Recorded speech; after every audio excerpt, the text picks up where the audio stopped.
எந்த திமுக ஜால்ராவோ இந்த ஆக்ஷன் நல்லா இருக்கு. இது பயங்கரமா வைரல் ஆகுது. ஸோ நீங்க எங்க போனாலும் இந்த ஒரு ஆக்ஷன கன்டின்யூ பண்ணிக்கிட்டே இருங்க. இத தொடர்ந்து செஞ்சுக்கிட்டே இருங்க அப்படின்ற மாரி சொல்லியிருப்பாங்க போல. இப்பலாம் நம்முடைய முதலமைச்சர் ஸ்டாலின் அவர்கள் எங்க போனாலும் இந்த ஆக்ஷன தவறாம பண்ணிடுறாரு. மேடையில முதலமைச்சர் ஸ்டாலின் பேசும்பொழுது கமல் மாரி புரியாத மாரியே பேசுவாரு. தமிழே அப்படிதான் பேசுவாரு. அதுல ஒரு சில நேரங்கள்ல இங்கிலீஷ்லலாம் பேசி ஃபன்லாம் பண்ணுவாரு. நம்ம பேசினா தானே பிரச்சனை. நம்ம பேசுறத வச்சு தானே எல்லாருமே கலாய்க்கிறாங்க, வச்சு செய்றாங்க. ஸோ நாம இதுக்கப்புறமா பேசவே வேணாம். மோனோ ஆக்டிங் மாரி இறங்கிரலான்னு இப்படி இறங்கிட்டாரு போல. ஓகே. இப்போ நாம என்ன பண்றோம்? முதலமைச்சர் ஸ்டாலின் அவர்களுடைய இந்த ஒரு ஆக்ஷன வச்சு ஃபன் பண்றோம். ஓகேங்களா? நான் ஒரு சில கேள்விகள் கேட்கிறேன். அந்த கேள்விகளுக்கு முதலமைச்சர் ஸ்டாலின் அவர்கள் இந்த ஆக்ஷன வச்சு பதில் சொன்னா எப்படி இருக்கும்?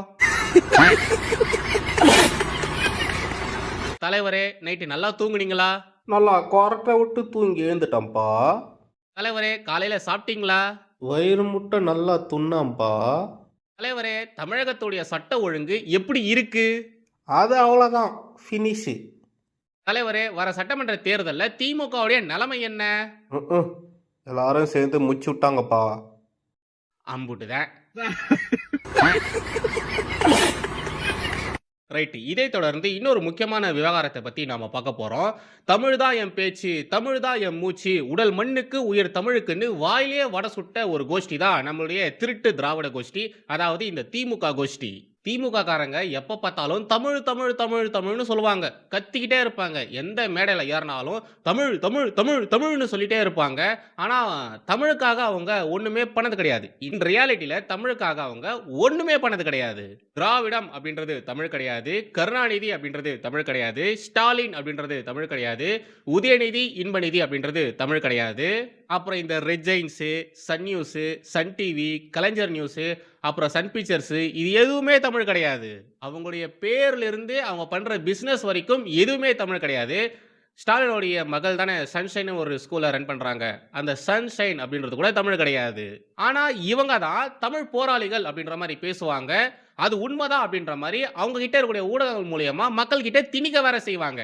இவங்களுடைய இந்த டர்ட்டி பாலிடிக்ஸ்ல இன்னொரு மைல்கல்லா அமைய போகிறது தான் இப்ப நான் சொல்ல போற விவகாரம். தஞ்சையில தமிழ் பல்கலைக்கழகம்னு ஒன்று இருக்கு. அதை இழுத்து மூட போறாங்க. தமிழ் போராளிகள்னு சொல்லக்கூடிய இந்த திமுக ஆட்சியின் கீழே தான் தமிழ் பல்கலைக்கழகமானது மூடுற நிலையில இருக்கு. தொடர்ந்து நிலவி வரும் நிர்வாகம் மற்றும் நிதி சிக்கல்கள் காரணமாக இந்த பல்கலைக்கழகத்தை இழுத்து மூட போறாங்களாமா. முன்னாள் முதலமைச்சர் எம்ஜிஆர் இருக்கார் இல்லையா, அவரு 972 ஏக்கர் பரப்பளவுல தமிழுக்காக தஞ்சாவூர்ல இந்த ஒரு பல்கலைக்கழகத்தை கட்டினாரு.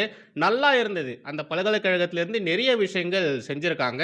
நிறைய பேர் அங்கிருந்து படிச்சு வெளியே வந்து தமிழுக்காக ஏகப்பட்ட செயல்கள் செஞ்சிருக்காங்க. ஆனா இப்போ திமுக அரசின் கீழே இந்த பல்கலைக்கழகமானது இழுத்து மூடுற நிலைமைக்கு வந்திருக்கு. துணைவேந்தர் இல்ல, பதிவாளர் இல்ல, ஒரு எஜுகேஷன் இன்ஸ்டிடியூட்டை தலைமை தாங்குறவங்களுக்கு பேசிக் நாலேஜ் ஆனது இருக்கணும். ஆனா இங்க எந்த ஒரு தகுதியும் இல்லாதவங்க தானே கல்வித்துறையில ஆதிக்கம் செலுத்துறாங்க. 972 ஏக்கர் பரப்பளவுல இருந்த இந்த தமிழ் பல்கலைக்கழகம் இப்போ படிப்படியா கம்மியாயிட்டே வந்துட்டு இருக்கு. இது திராவிட மாடல் அரசின் நிர்வாக திறமையை காட்டுது. உயர்கல்வித்துறைக்கு கீழே தான் பல்கலைக்கழகமானது வரணும். அப்பதான் அந்த பல்கலைக்கழகத்துக்கு நிறைய ஃபண்டிங் வரும். நிறைய பேர் அந்த பல்கலைக்கழகத்தில் சேர்ந்து படிக்கவும் செய்வாங்க. பட் இந்த பல்கலைக்கழகம் இருக்கு இல்லையா, இது தமிழ் அபிவிருத்தி துறைக்கு கீழே வருது. அதனால ஃபண்டிங்கும் ரொம்ப ரொம்ப கம்மி. இங்க துணைவேந்தர் இல்ல, பதிவாளர் இல்ல, ஸ்டாஃப்ஸ் இல்ல, லைப்ரரியன்ஸ் இல்ல, புக்ஸும் இல்ல. இந்த பல்கலைக்கழகம் தான் ராஜராஜன் விருதுன்னு கல்விசார் அங்கீகாரங்களை கொடுத்துட்டு இருந்தாங்க. இப்போ இல்ல, அப்போ கொடுத்துட்டு இருந்தாங்க. இப்போ நிறுத்திட்டாங்க. சோ சம்பந்தப்பட்டவர்கள் என்ன சொல்றாங்கன்னா, இதே நிலை நீடித்தால் கண்டிப்பா ஒரு நாள் இல்ல ஒரு நாள் இந்த பல்கலைக்கழகத்தை இழுத்து மூடுற நிலைமை தான் வரும். சிச்சுவேஷன் ஆனது ரொம்ப ரொம்ப ஒஸ்டா தான் போயிட்டு இருக்கு. நாங்க எல்லாருமே சேர்ந்து அரசு கிட்ட மனு கொடுத்துருக்கோம். எந்த ஒரு ரெஸ்பான்ஸும் இப்போ வரைக்கும் இல்லவே இல்லை. ஸோ ஜூன் மாதம் போராட்டம் பண்ண போகிறோம் அப்படின்ற மாதிரி சொல்லியிருக்காங்க. அதாவது தேர்தல் முடிவுகள் வந்ததுக்கு அப்புறமா, புதிய ஆட்சி வந்ததுக்கு அப்புறமா போராட போகிறோம் அப்படின்ற மாதிரி சொல்லியிருக்காங்க. Nice, very nice. எப்பொழுதும் எதிராசன் வடிவழகு என் இதய தொழுதால் இல்லை எனக்கெதிர் இல்லை எனக்கெதிர் இல்லை எனக்கெதிரே. ஸ்ரீமதே ராமானுஜாய நமஹா. இளரமை தேசியவாதிகள் அனைவருக்கும் வணக்கம் அண்ட் ஜெய் ஸ்ரீராம். திமுக அரசுக்கு எதிராக இந்த என்டிஏ கூட்டணி தமிழகம் முழுக்க போராட்டம் பண்ண போறதா சொல்லியிருந்தாங்க. பக்காவா பிளானும் போட்டிருந்தாங்க. இப்போ சக்சஸ்ஃபுல்லா அதை ஸ்டார்ட்டும் பண்ணிட்டாங்க. கட்டுப்படுத்த முடியாத அளவுக்கு தமிழகத்துல பாலியல் குற்றங்கள் நடந்துட்டு இருக்கு. பெண்களுக்கு எதிரான குற்றங்கள் அதிகமாயிட்டு இருக்கு. போதைப் பொருட்கள் நடமாட்டம் நாளுக்கு நாள் அதிகமாயிட்டு இருக்கு. சட்ட ஒழுங்கு பிரச்சனை அப்படின்றது திமுக அரசின் கட்டுப்பாட்டுக்குள்ளேயே இல்லை அப்படின்ற மாதிரி ஏகப்பட்ட குற்றச்சாட்டுகளை முன்வைத்து என்டிஏ கூட்டணியில் இருக்கக்கூடிய ஒவ்வொரு தலைவர்களும் தொடர் போராட்டத்தில் ஈடுபட போறாங்க. தமிழகம் முழுக்க போராட்டம் பண்ண போறாங்க. திமுக ஆட்சியின் கீழே தமிழக மக்கள் எந்த அளவு விரக்தி அடைஞ்சிருக்காங்க, எந்த அளவு நொந்து போய் நூடல்ஸா இருக்காங்க அப்படின்றது இந்த போராட்டம் எடுத்து காட்டுது.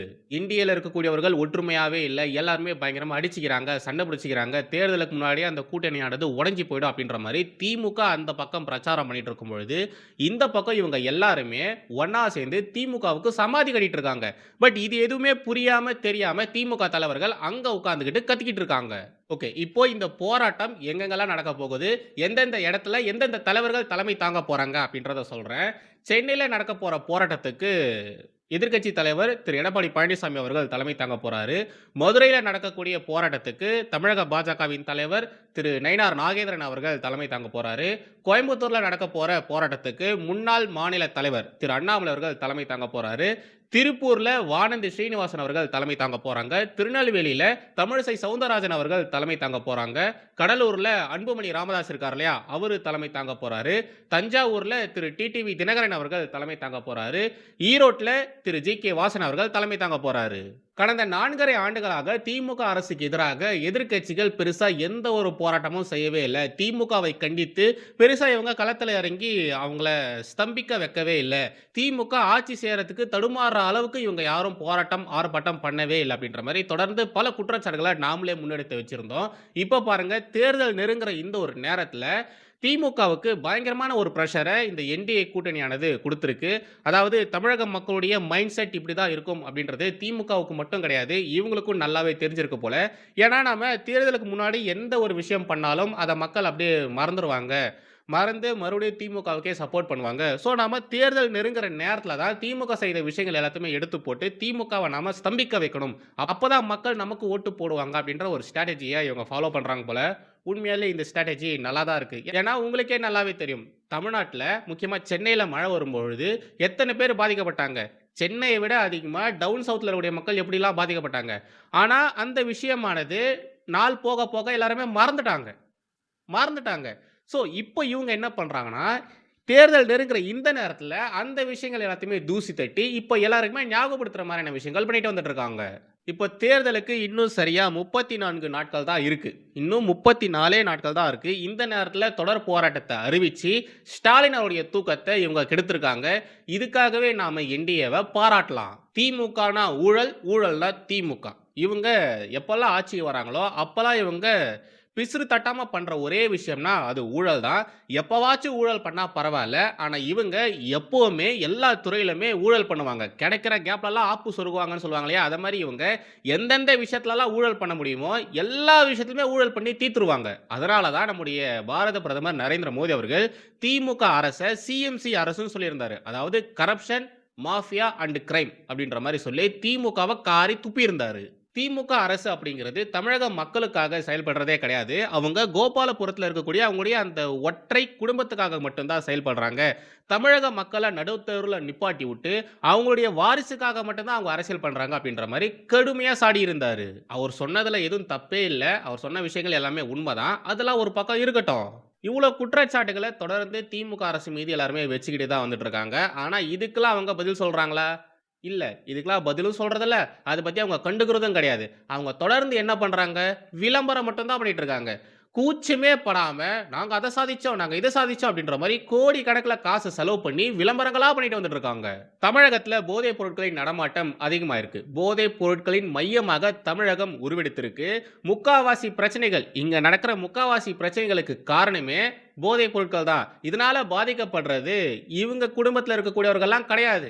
இங்க இருக்கிற அப்பாவி பொதுமக்கள் தான், தமிழக மக்கள் தான் பாதிக்கப்படுறாங்க. இதெல்லாம் போதாதுன்னு கள்ளச்சந்தையில கள்ளச்சாராய வேற. இந்த கள்ளச்சாராய விவகாரத்துல சம்பந்தப்பட்டவன் திமுக காரன், அவன் வெளியே வந்துட்டான். ஆனா அந்த கள்ளச்சாராயத்தை குடிச்சு செத்து போனவங்க என்ன ஆனாங்க? அவங்க குடும்பம் என்ன ஆச்சு? நடுத்தெருவுல தான் நின்னுச்சு. ஆனா கள்ளச்சாராயம் குடிச்சு செத்து போனவங்களுக்கு திமுக அரசு நம்முடைய வரி பணத்த தூக்கி குடுத்தாங்க. ரூ. 10,00,000 என்னவோ தூக்கி குடுத்தாங்க. அந்த விவகாரத்த அப்படியே அமுக்கி விட்டாங்க.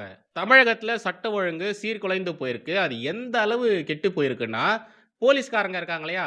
அந்த போலீஸ்காரங்கள குற்றவாளிகள் அடிக்கிறானுங்க. போலீஸ்காரங்களே தாக்குறானுங்க. அவ்ளோ தைரியமா போலீஸ்காரங்கள அடிச்சுட்டு போறானுங்க. தைரியமா வெளில சுத்துறானுங்க. பெண் காவலர தாக்குன சம்பவத்த அவ்ளோ சீக்கிரம் நம்மளால மறந்துற முடியுமா? பெண்கள், குழந்தைகள் பாதுகாப்பு இங்க கேள்விக்குறியா தான் இருக்கு. ஆமா, இங்க போலீஸ்காரங்களே அடிக்கிறாங்க. விஓ ஆபீஸ்க்குள்ள புகுந்து அந்த அரசு அதிகாரிய வெட்டி கொல்றானுங்க. மணல் கொள்ளைய தடுக்க பார்த்தவங்கள அந்த லாரிய வச்சே ஏத்தி கொல்றானுங்க. இதுல பெண்கள், குழந்தைகள் பாதுகாப்பு குறித்து என்னத்த பேசுறது? பாதுகாப்பு தர வேண்டிய காவலர்களுக்கே இங்க பாதுகாப்பு இல்ல. அந்த ஒரு ஃப்ரஸ்ட்ரேஷன்ல அவங்க கையில சிக்கிற குற்றவாளிகள போட்டு பொளக்குறாங்க. நம்ம காவலர்கள் போட்டு பொளக்குறாங்க, பிதுக்குறாங்க. அதுல ஒரு சில பேர் செத்தும் போயிடுறாங்க. எஸ், நான் இந்த லாக்அப் மரணங்கள பத்தி தான் பேசுறேன். 25க்கும் மேற்பட்ட லாக்அப் மரணங்கள் நடந்திருக்கு. திமுக ஆட்சிக்கு வந்ததிலிருந்து இவ்ளோ லாக்அப் மரணங்கள் நடந்திருக்கு. அதிமுக ஆட்சியில பிலிக்சன் ஜெயராஜ்னு 2 பேர் இறந்தாங்க. அந்த நேரத்துல இங்க இருந்தவர்கள் எப்படிலாம் பொங்குனாங்க. செலிபிரிட்டீஸ்லாம் எந்த அளவு துள்ளி குதிச்சாங்க. திமுக எப்படிலாம் போராட்டம் பண்ணிச்சு. கனிமொழி அம்மையார் அவர்கள் வாயில மாஸ்க்லாம் போட்டுக்கிட்டு எப்படிலாம் பொங்குனாங்க. ஜஸ்டிஸ் ஃபார் ஜெயராஜ் அண்ட் பிலிக்ஸ் அப்படின்ற மாரி மாஸ்க்கு, தொப்பி, டீ ஷர்ட் இதெல்லாம் போட்டுக்கிட்டு என்னென்னலாம் பண்ணாங்க. ஆனா திமுக ஆட்சியில இவ்ளோ லாக்அப் மரணங்கள் நடந்திருக்கு. யாராச்சும் பொங்குனாங்களா? இல்லையே! இதெல்லாம் ஒரு பக்கம் இருக்கும் பொழுது, போலீஸ்காரங்க டியூட்டில இருக்கும் பொழுது தற்கொலை பண்ணிக்கிட்டாங்க இல்லையா? அதெல்லாம் நம்மளால மறக்க முடியுமா? வேலை பளு காரணமாக அவங்கள தற்கொலை பண்ணிக்கிட்டாங்க. அந்த செய்திலாம் இப்ப ஏன் யாரும் எடுத்து பேசவே மாட்டேன்றாங்க? அவங்களுக்கு எவ்ளோ பிரஷர் இருந்ததுன்னா, எவ்ளோ வொர்க் பிரஷர், ஃப்ரஸ்ட்ரேஷன்லாம் இருந்ததுன்னா, அவங்க தற்கொலை பண்ணிக்கிற அளவுக்கு போயிருப்பாங்க. அத பத்தி யாராச்சும் பேசுறாங்களா? இதெல்லாம் போதாதுன்னு விலையேற்றம் வேற. அத்தியாவசிய பொருட்கள் முதல் மின்சார கட்டணம் வரைக்கும் எல்லாத்துடைய விலையுமே மானாவாரியா ஏத்தி வச்சிருக்காங்க. பத்திரப்பதிவு விலை அது கூட ஏறி போயிருக்கு. பத்திரப்பதிவு செய்யறதுக்கு நாம ஏங்க அரசாங்கத்துக்கு வரி கொடுக்கணும்? ஆனா அந்த வரியையும் இவங்க மானாவாரியா ஏத்தி வச்சிருக்காங்க. சொத்து வரி, தண்ணி வரி, கார்ப்பரேஷன்ல கட்டக்கூடிய வரிகள்னு எல்லாமே அதிகமா இருக்கு. சொந்த வீடு அப்படின்றது மிடில் கிளாஸ் ஃபேமிலியில இருக்கக்கூடிய ஒவ்வொருத்தவங்களுடைய கனவு. ஒரு சின்ன சொந்த வீடாச்சும் நாம வச்சுக்கணும் அப்படின்றது அவங்களுடைய கனவு. இந்த திமுக அரசு என்ன பண்ணிருக்கு? அந்த கனவை நீங்க கனவாவே வச்சுக்கோங்க, நிறைவேத்திராதீங்க அப்படின்ற மாதிரி தான் இவ்ளோ விஷயங்கள் பண்ணி வச்சிருக்காங்க. எல்லாத்துடைய விலையும் ஏத்தி வச்சிருக்காங்க. இப்ப நான் சொன்ன விஷயங்கள் இருக்கு இல்லையா? இதெல்லாம் ரொம்ப கம்மி. திமுக அரசு மீது ஏகப்பட்ட குற்றச்சாட்டுகள் இருக்கு. இது மாதிரியான குற்றச்சாட்டுகளை முன்வைத்து தான் என்டிஏ திமுக அரசுக்கு எதிராக போராட்டம்லாம் பண்றாங்க. இந்த போராட்டம் அரசியல் ரீதியான போராட்டமாக இருந்தாலும் அதுல அவங்க சொல்லக்கூடிய விஷயங்கள், முன்னெடுத்து வைக்கக்கூடிய காரணங்கள் அது எல்லாமே சோஷியல் காஸ்ட் தான். ஸோ மக்கள் என்ன பண்றாங்க? இந்த போராட்டம் நடக்கிற சமயத்துல தானாக முன்வந்து அவங்க சைடுல அவங்க என்ன மாதிரியான விஷயங்கள் அனுபவிச்சிருக்காங்க, திமுக அரசால அவங்க என்ன மாதிரியான கஷ்டங்களை பட்டிருக்காங்க அப்படின்றத சொல்லி திமுக அரசை கிழிச்சு தொங்க விடுறாங்க. இதெல்லாம் வச்சு பார்க்கும்போது வர சட்டமன்ற தேர்தலில் திமுகவுக்கு கூப்பு தான். அது கன்ஃபார்ம் தான்.